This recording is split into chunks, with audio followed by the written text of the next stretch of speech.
I'm Alexandra Harbushka. This is my husband, Bill. Hi. Okay, I have herpes. Cheers. Here's my wine. Well, it's down there. I have herpes. Bill doesn't. And I have genital herpes and oral herpes. Say what? And I get asked all the time, wait, your husband doesn't have it? Does he get tested? How do you keep him from getting it? Like 5 million questions about it. You never have sex. Please. Oh, you're gonna try and reform her? No. I think you are. That was a Pinocchio. His nose is going to be like this long. So, Bill, what did you first think when I told you I had herpes? I was honestly, the thing that I first thought was, how is that going to impact me? Why are you still here? Does it hurt? Am I going to die young? What's going to happen? I want a long life and I want to enjoy it. Have sex? Yeah, We absolutely. have sex. Yeah, absolutely. So, to answer his questions, it doesn't impact your life, your longevity. It's just an annoying blister. You can't be serious. What the hell? Fuck this shit, I'm out. Fuck this shit, I'm out. No thanks, don't mind me. I'ma just grab my stuff and leave. Excuse me, please. Fuck this shit, I'm out. Nope. Fuck this shit, I'm out. Alright then. I don't know what the fuck just happened, but I don't really care. I'ma get the fuck up out of here. Fuck this shit, I'm out. I'm definitely with Kevin on that one. I'm out of here.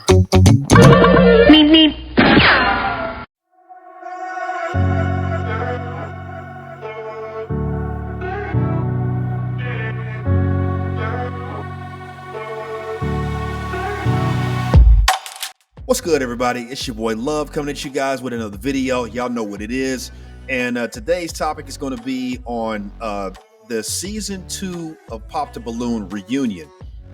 There's a brother on here that he went viral because he did not want to date, women who had multiple babies by multiple different baby daddies.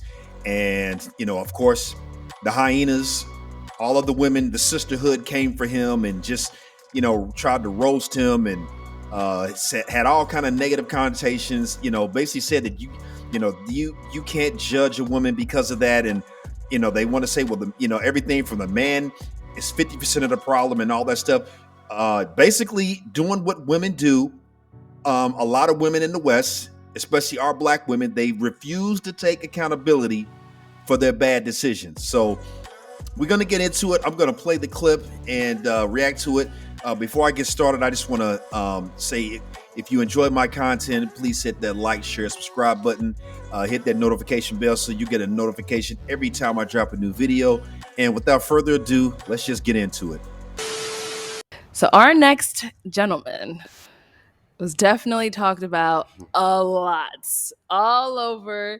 There's clips of you on TikTok, Instagram, even Facebook. I don't even go on Facebook, but I seen it on Facebook. So, Brian, you already know we're talking about you. Right. Let's go ahead and take a look at your journey on Pop the Balloon. How many kids you got? I got 3. You got 3? Yep. How many baby daddies? I have 3. You got 3 baby daddies. I'm out of here. Yes. Okay. How many kids you have? I have 2. How many baby daddies? 2. 2? Okay. So you didn't think after the first one that you wanted to marry the next one? No. No? How many And kids your you preference? I have 3. You have 25, 3? 18, and 12. Okay. How many baby daddies? 2. 2. Mm-hmm. Okay. So there's no disrespect towards that, right? Mm-hmm. But I just want you to understand, when it comes to a man of top tier, right? We give you a few from one man. Mm-hmm. That's it. If you have multiple from a different man, that disqualifies yourself. So it disqualifies a top man. Okay, so he got a little tongue-tied. He made a mistake. As you can see, them hyenas couldn't wait to find something to laugh at him about. But yeah, let's continue. That's exactly right. Why? Because there's billions of women on this planet. All right, Brian. So you can't.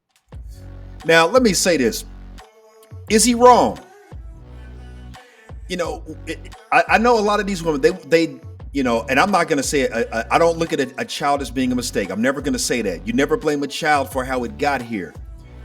At the same time, if a woman has multiple baby daddies, there's a track record. That is a red flag. 80% of the time, it's you guys who are the ones who make the choice to wreck your own home. And a lot of times, we only get to hear you guys' side of the story. We never get to hear the man's side of the story. And a lot of times what y'all tend to do is you tend to paint yourselves as nothing but perfect little angels. You didn't do anything wrong. And it was the man's fault.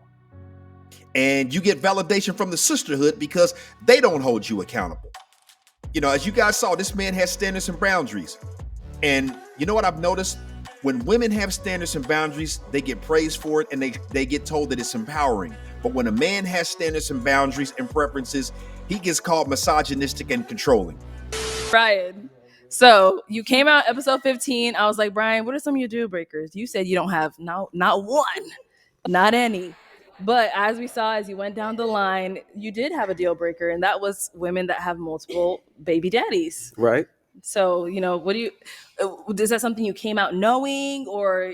Of course I came out knowing, but for that right person, I will compromise for that.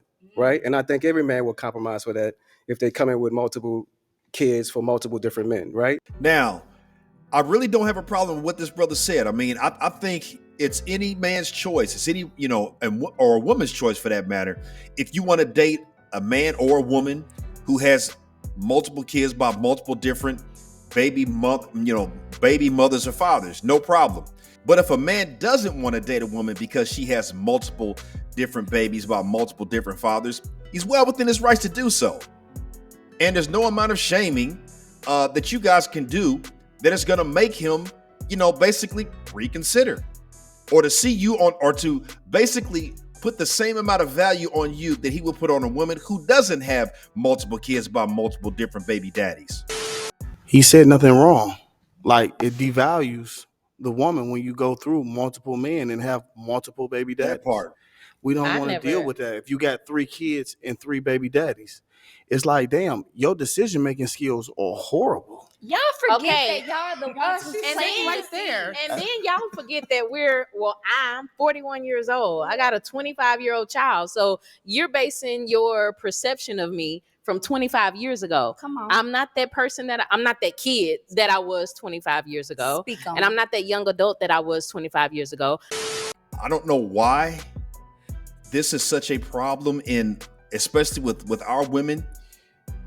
Life doesn't owe you understanding. This woman just went on a tangent saying she's not the same person she was X amount of years ago. She's 41 now. Her child is 25. She makes better decisions now. Look, life doesn't owe you understanding. And as men, we have to live and understand and deal with that every day. You guys would disqualify us on a multitude of things. Y'all don't care about us. You guys want us to show you grace. But how many of you are showing us grace? And then some of the comments during that podcast said, how is Brian writing a book about matches when he didn't even get one? Right. And I saw that. Right. And I saw that. But, every shot you take, you're not going to make. Right. But at the same time, there's humility in the journey. Right. So I wrote the book so you can be able to take a different route or take a different approach than what I did, so you won't get popped or for you to get chosen, right? So just because I didn't get a match, it doesn't mean I'm not gonna find a match. You might be overseas. It might be, I might be a passport bro, right? Because our Black American women tripping around here. I'm gonna keep it real with you. No. Y'all tripping, you dig? Y'all tripping. Take accountability. Don't have us go abroad and find somebody else that's of a different ethnicity when you right here at home. Man, y'all can say what y'all want about this brother right here, but he's spitting straight bars. And here's the thing, man. You guys think that it's just a minority of women or Black women who are acting unruly and fit the description of what he just described. But y'all cannot ignore the fact that there are a ton of content creators who are saying the exact same thing about Black women in America. At some point, you're going to have to start taking some accountability and stop saying, oh, it's the men, it's y'all. All of us ain't like that. We never said all of you were like that. But I think the jury is in that clearly there's far too many of you that are like that. We can't ignore that. And just to be clear, I know this is not a black women problem. This is a Western women problem, because it's not just black women that are acting this way and making these degenerate choices when it comes to men. Feast your eyes and ears on this. I've dated virgins. I put in weeks of work. This guy's homeless and has a truck, and he meets her on a gay dating app. He really Bro, thought he had that. Come over to my truck at 3 a.m. Where was it finally parked? worked. It In a finally 7-Eleven parking lot? Yeah, in front of a gas station. Oh my. He had probably tried Holy this same shit. game like 80 times. Jade. Probably another gay guy told him to do it, and it wasn't working. This is the biggest W a guy has ever taken, and simultaneously the biggest L a girl has ever taken. I mean, it is. If you look at it that way, it's kind of like. shit. No, it is funny. It is hilarious. Oh my god! No, seriously. You know a society is in the can when you have women who are virgins, who are meeting men on gay dating apps, giving up their virginity in a parking lot. You can't make this up, man. Yo, man, you guys leave your comments in the comment section. Let me know what you guys think about this. And hit that like, share, subscribe button. Please hit that notification bell so you'll get a notification every time I drop a new video. And I'll see you guys on the next one. And like I always say, make your next move your best move.